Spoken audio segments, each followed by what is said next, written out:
یا ایھا الناس اعبدوا ربکم الذی خلقکم والذین من قبلکم لعلکم تتقون۔ رب العالمین نے ارشاد فرمایا، اے لوگو اپنے پروردگار کی عبادت کرو۔ اعبدوا ربکم، یہ عبادت کیا ہے؟ آج میں آپ کو یہ سمجھانا چاہوں گا یا پھر آپ سے سمجھنا چاہوں گا کہ عبادت خداوندی کیا ہے۔ فقط 2 رکعتیں پڑھ لینا،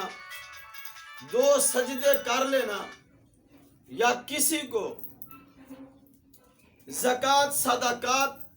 کے 4 ٹکے دے دینا، کیا یہی عبادت ہے؟ نہیں۔ اصل الاصول عبادت جو ہے وہ یقیناً نبی مکرم نور مجسم صلی اللہ علیہ وآلہ وسلم کے اتباع کا نام ہے۔ جس نے اتباع مصطفیٰ میں زندگی گزاری، گویا کہ اس نے اپنے پروردگار کی عبادت کی۔ مگر آج ہم دیکھ رہے ہیں ہر طرف سے یہی ایک شور بنا ہوا ہے، شور مچا ہوا ہے، ہر طرف سے شور اور شرابہ ہے۔ کوئی نبی مکرم نور مجسم صلی اللہ علیہ وآلہ وسلم کے سسرال کو سب بک رہا ہے، کوئی آپ کی بیٹیوں کی تعداد میں کمی کر رہا ہے، کوئی آپ صلی اللہ علیہ وسلم کے داماد پر باتیں کس رہا ہے، کوئی نبی مکرم نور مجسم صلی اللہ علیہ وسلم کے اصحاب پر پھبتیاں کس رہا ہے، کوئی ظالم کہہ رہا ہے، کوئی غاصب کہہ رہا ہے، یہاں تک کہ ایک بدبخت نے تو نبی مکرم صلی اللہ علیہ وسلم کے یار غار کو کافر تک کہہ دیا۔ ایک طرح سے نہیں، ہر جہت سے ہاشت جہاد آج کے اس دور میں، پرفتن دور میں، نبی پاک صلی اللہ علیہ وسلم کے گھرانے کو ٹارگٹ کیا جا رہا ہے۔ کہیں تو آپ کے پتلے بنائے جا رہے ہیں، کہیں تو محبوب علیہ السلام کی تصاویر بنائی جا رہی ہیں۔ ایران کو دیکھیے، ڈنمارک کو دیکھیے، دوسرے اپنے اور پراؤں کو دیکھیے۔ پرائے تو پرا ہی ہے۔ آج سے نہیں، میں تقریباً عرصہ 10 سال سے زائد سے میں یہ کہہ رہا ہوں، ان لوگوں پر ہمیں، جو لوگ اللہ اور اللہ کے رسول کو مانتے نہیں ہیں، ان پر ہمیں شکوہ کیا؟ اگر وہ تصویر بناتے ہیں، فوٹو بناتے ہیں، کوئی چیز بنا کر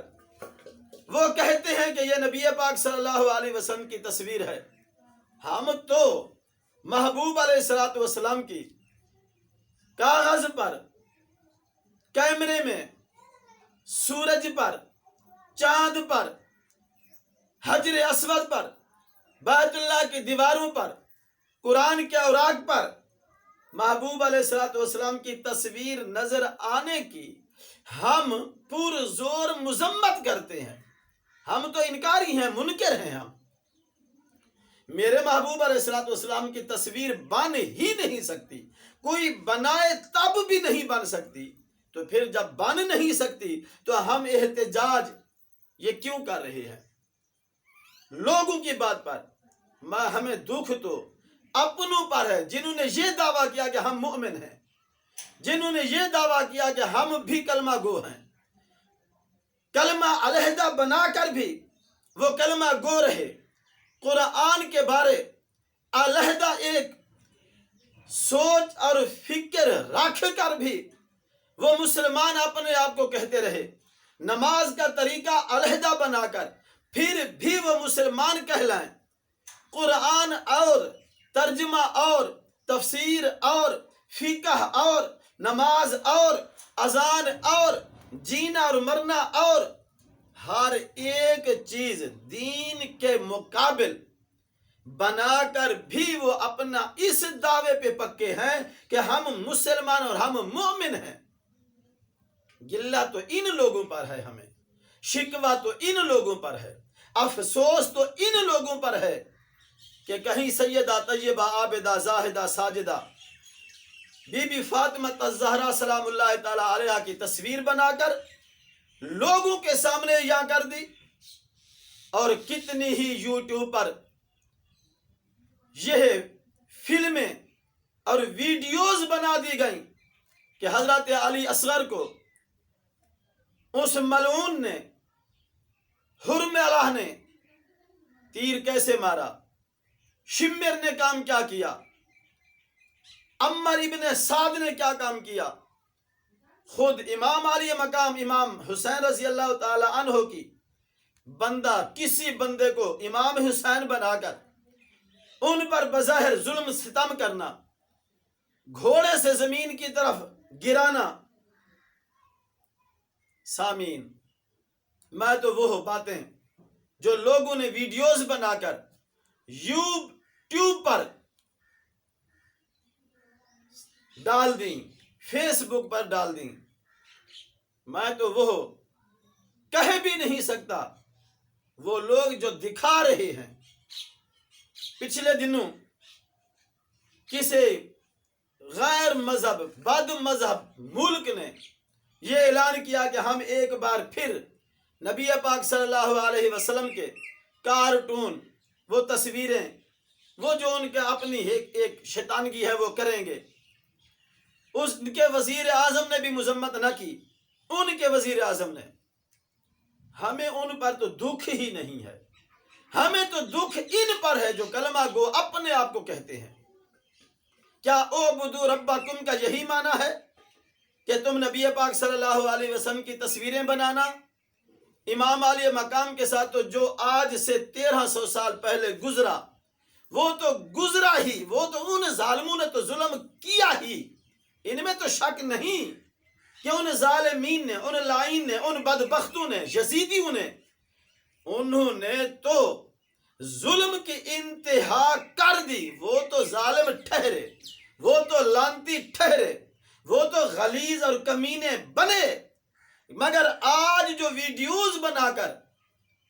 یوٹیوب اور فیس بک پر ڈال دی جاتی ہیں، کیا یہ لائن نہیں ہے، یہ کمینے نہیں ہیں، یہ کمینگی نہیں ہے کہ سیدہ طیبہ بی بی زینب سلام اللہ تعالی علیہا آپ کی شبیہ پر کسی عورت کو یہ کہہ دیا جائے کہ یہ بی بی زینب یہاں یہ خطبہ دے رہی ہے، یہ دمشق میں ہے، یہ شام میں ہے، حضرت سجاد بنا کر دکھایا جائے، علی اکبر بنا کر دکھایا جائے، ان بیبیوں کے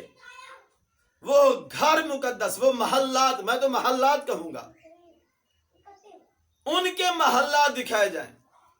ان کی بے عزتی اور بے آبروئی ان بے وقوف ظالموں نے تو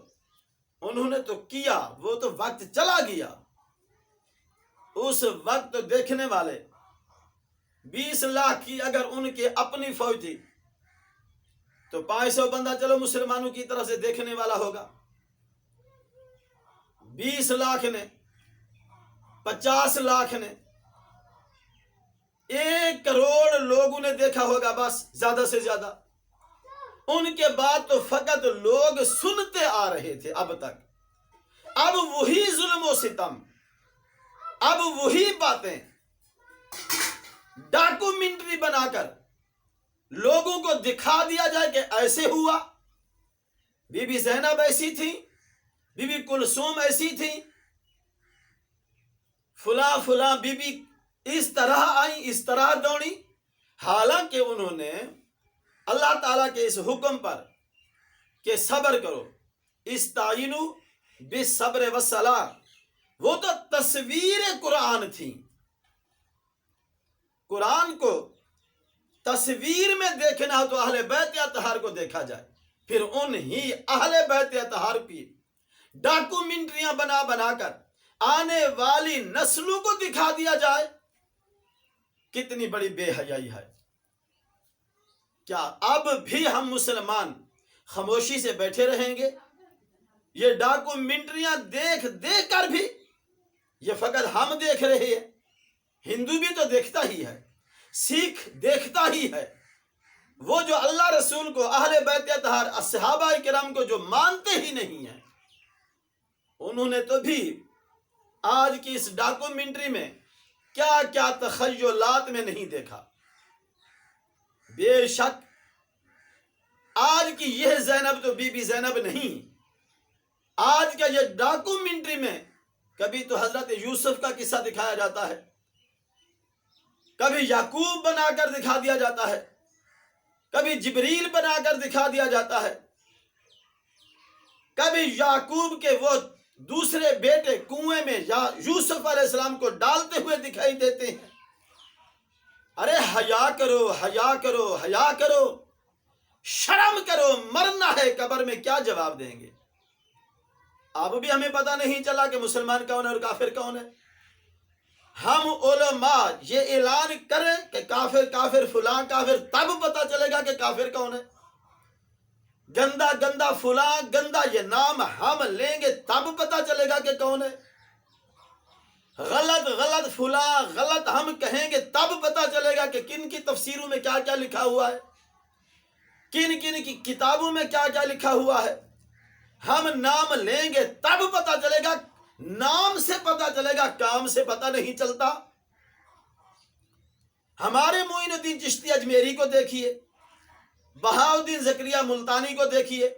شاہ رکن عالم کو دیکھیے، فرید الدین گن شکر کو دیکھیے، خواجہ غلام فرید کو دیکھیے، توسے کے شہنشاہ خواجہ شاہ سلیمان توسوی کو دیکھیے، ڈگر سوا کے حضرت خواجہ غلام حسن سواگ رحمت اللہ تعالی علیہ کو دیکھیے، جن کے بارے علامہ اقبال نے کہا تھا یہ تو پیر مہر علی شاہ تھے، یہ تو سید تھے، یہ تو آل رسول تھے، جنہوں نے قادیانی کے ساتھ مباہلہ کا چیلنج کیا، پھر بھی سید زادے تھے، اس لیے قادیانیت بچ گئی۔ اگر وہ جٹ سواگ ہوتا، وہ کروڑ لال عیسن کا سواگ بادشاہ ہوتا، خواجہ غلام حسن سواگ ہوتا، علامہ اقبال کہتا ہے رب کعبہ کی قسم ہے آج قادیانیت اس دنیا میں نہ ہوتی، جڑ بھی کاٹ کر رکھ دیتا۔ ہم تو وہ ہیں، ہم تو ان کی پیروکار ہیں۔ خواجہ غلام حسن سواگ رحمت اللہ تعالی علیہ کے مرید خاص حضرت پیر عبداللہ المعروف حضرت پیر بارو رحمت اللہ تعالی علیہ، میں انہی کا غلام ہوں، انہی کی گدی نشین حضرت خواجہ فقیر محمد رحمت اللہ تعالی علیہ، میں نے ان کی دست بیعت ہوا، اور دوسری دست بیعت انہی کے بیٹے سرتاج الاولیاء، میں کیا کہوں، حافظ قرآن بھی ہو، عالم دین بھی ہو، شریعت کا عامل اور کامل بھی ہو، ہم تو ان کے ہاتھ میں ہاتھ دیے ہوئے ہیں۔ حضرت خواجہ خواجگان حضرت پیر محمد حسن رحمت اللہ دامت برکاتہم العالیہ، جو اب بھی الحمدللہ سجادہ نشین آستانہ عالیہ حضرت پیر بارو کریم رحمت اللہ تعالی علیہ فتح پور ضلع لیہ میں دنیا دیکھنے کے لیے آ رہی ہے۔ آج اس گئے گزرے دور میں وہ شخصیت کیسی ہے جہاں آج بھی شریعت کا بول بالا ہے۔ یہ لوگ کہاں، اس کو کہتے ہیں اعبدوا ربکم، اللہ فرماتا ہے میری عبادت کرو، گویا کہ میرے محبوب کی اتباع کرو۔ سورۃ آل عمران شریف میں تو یہی کہہ دیا گیا فاتبعونی، حبیب اعلان کر دیجئے رب کی عبادت جو ہے وہ میری اتباع میں ہے، رب کی محبت جو ہے وہ میری اتباع میں ہے۔ رب کی بارگاہ میں اگر تم مقام حاصل کرنا چاہتے ہو تو فاتبعونی، میری اتباع کرو۔ یحببکم اللہ، پھر تمہیں ضرورت نہیں کہ تم اللہ سے محبت کرو، بلکہ پھر اللہ ہو کر، کلہ ہو کر، خالق ہو کر، صمد و بے نیاز ہو کر بندوں سے محبت کرے گا۔ اعبدوا ربکم۔ ارے مسلمانوں، ہماری مسجدوں کی کیا حالت ہوگی، ہمارے مدارس کی حالت کیا ہوگی؟ دیکھا آپ نے، تنخواہیں اچھی نہ دے کر، یہ تو یہود اور ہنود نے کام کیا کہ علماء کی تنخواہ نہیں ہونی چاہیے، علماء کی تعلیم کا